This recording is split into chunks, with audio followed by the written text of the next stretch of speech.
कलयुग में देवता भी चुप क्यों हैं? धर्मशास्त्रों और पुराणों के अनुसार पृथ्वी पर समय का चक्र लगातार चलता रहता है। इस समय के चक्र में 4 युग आते हैं: सतयुग, त्रेता युग, द्वापर युग और कलयुग। वर्तमान युग, जो कि कलयुग के नाम से जाना जाता है, धर्म और अध्यात्म के दृष्टिकोण से सबसे कठिन युग है। कलयुग में मानव समाज में अनैतिकता, स्वार्थ, लोभ, अहंकार, हिंसा और अधर्म का वर्चस्व बढ़ जाता है। लोग धार्मिक कर्तव्यों, सत्संग और तपस्या को भूल जाते हैं और धन, सत्ता और सांसारिक सुखों की ओर लिप्त हो जाते हैं।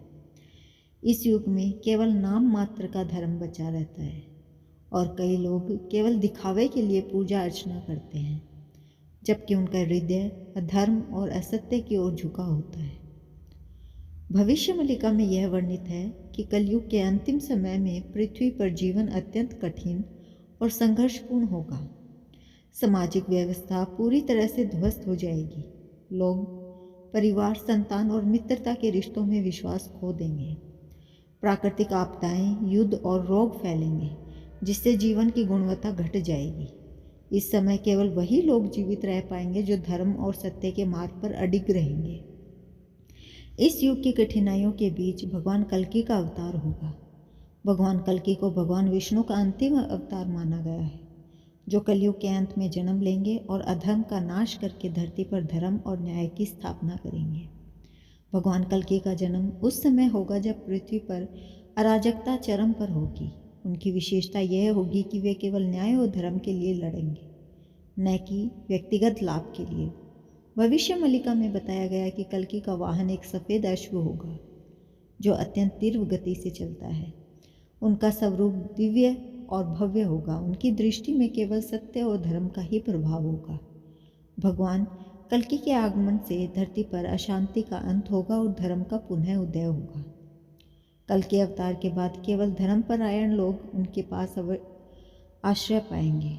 भगवान कल्कि अपने अनुयायियों को दिव्य शिक्षा देंगे और उन्हें बताएंगे कि कैसे अहंकार, लोभ और अन्य अधार्मिक प्रवृत्तियों में मुक्त होकर जीवन जीना चाहिए। भविष्य मलिका में कहा गया है कि इस समय पृथ्वी पर केवल 64 करोड़ शुद्ध भक्त रहेंगे। ये सभी भक्त न केवल भगवान कल्कि के प्रति निष्ठावान होंगे, बल्कि वे त्रिसंध्या, जप, ध्यान और भगवत शक्ति का नियमित अभ्यास करेंगे।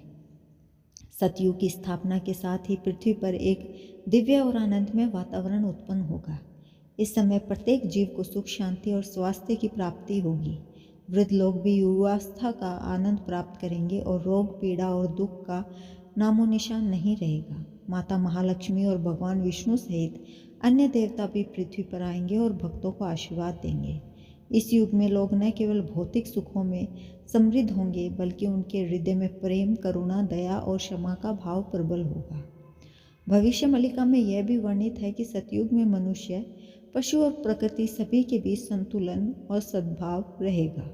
गौ माता, वन्य जीव, नदियाँ और पेड़ पौधे सभी स्वस्थ और संरक्षित होंगे। लोग सभी जीवों के प्रति सहानुभूति और सम्मान दिखाएंगे। जाति पाति, संपत्ति और शक्ति के आधार पर भेदभाव नहीं होगा। प्रत्येक मनुष्य को उसकी योग्यता, धर्म और शक्ति के अनुसार स्थान मिलेगा। इस समय समाज में केवल सत्य, प्रेम और भक्ति का शासन होगा। सतयुग की शुरुआत में भगवान कल्कि अपने भक्तों के लिए एक दिव्य सभा का आयोजन करेंगे। इस सभा को सुधर्म सभा कहा जाता है। सुधर्म सभा में सभी भक्त भगवान के त्रादय में बैठेंगे और दिव्य ज्ञान प्राप्त करेंगे। वहाँ न केवल धार्मिक शिक्षा दी जाएगी, बल्कि लोगों को जीवन में धर्म और सत्य के मार्ग पर चलने की प्रेरणा भी मिलेगी।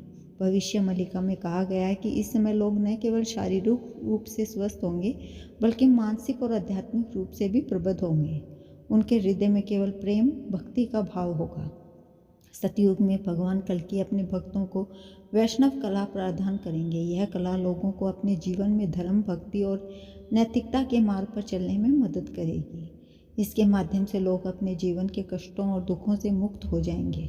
भविष्य मलिका में यह भी बताया गया है कि सतयुग में प्रत्येक व्यक्ति को अपनी आवश्यकता के अनुसार संपूर्ण वस्तुएं सहजता से प्राप्त होंगी। कोई भी व्यक्ति अभाव या दुख का अनुभव नहीं करेगा। सतयुग के समय मानव समाज में शिक्षा, चिकित्सा, विज्ञान और कला सभी क्षेत्र समृद्ध होंगे। लोग प्राकृतिक संसाधनों का सही उपयोग करेंगे और पृथ्वी को संरक्षित करेंगे। इसके अलावा प्रत्येक व्यक्ति को आध्यात्मिक ज्ञान और भगवान की भक्ति प्राप्त होगी। लोग नियमित रूप से जप, ध्यान और पूजा अर्चना करेंगे और समाज में शांति और सद्भाव बनाए रखेंगे। भविष्य मल्लिका में कहा गया है कि सतयुग के समय मनुष्य के जीवन का लक्ष्य केवल सांसारिक सुख नहीं होगा, बल्कि उनका मुख्य उद्देश्य भगवान की भक्ति और धर्म के मार्ग पर चलना होगा। इस युग में लोग सभी प्रकार की बुराइयों से मुक्त होंगे। लोभ, अहंकार, क्रोध और मोह का अस्तित्व समाप्त हो जाएगा। मनुष्य केवल प्रेम, करुणा, दया और क्षमा के मार्ग पर चलेंगे। सतयुग में पृथ्वी पर जीवन अत्यंत सुंदर और दिव्य होगा। लोग अपने जीवन में संतोष और आनंद का अनुभव करेंगे। वृद्ध और रोगी लोग भी दिव्य शक्ति के माध्यम से पुनः स्वास्थ्य और ऊर्जा प्राप्त करेंगे। प्राकृतिक संसाधनों की कोई कमी नहीं होगी और हर जीव अपनी आवश्यकताओं अनुसार सुख और संतोष प्राप्त करेगा। सतयुग की अवधि हजारों वर्षों तक होगी। इस समय में केवल धर्म और सत्य का ही वर्चस्व रहेगा। भविष्य मल्लिका में कहा गया है कि इस समय मानव जाति पूरी तरह से आध्यात्मिक और धर्मपरायण होगी। लोग अपने जीवन में भगवान की भक्ति, जप और ध्यान का नियमित अभ्यास करेंगे और समाज में केवल शांति, प्रेम और सद्भाव का ही वर्चस्व रहेगा।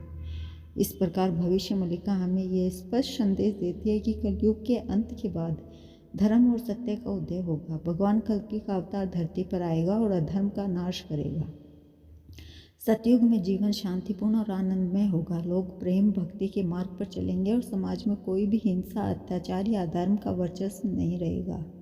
इस युग में सभी जीव समान रूप से सम्मान और सुरक्षा प्राप्त करेंगे। मानव और प्रकृति के बीच संतुलन कायम रहेगा। सतयुग का यह युग सनातन धर्म की पुनः प्रतिष्ठा का प्रतीक होगा और यह हमें यह सिखाएगा कि धर्म और सत्य के मार्ग पर चलकर ही मनुष्य अपने जीवन में सच्चा सुख और आनंद प्राप्त कर सकता है।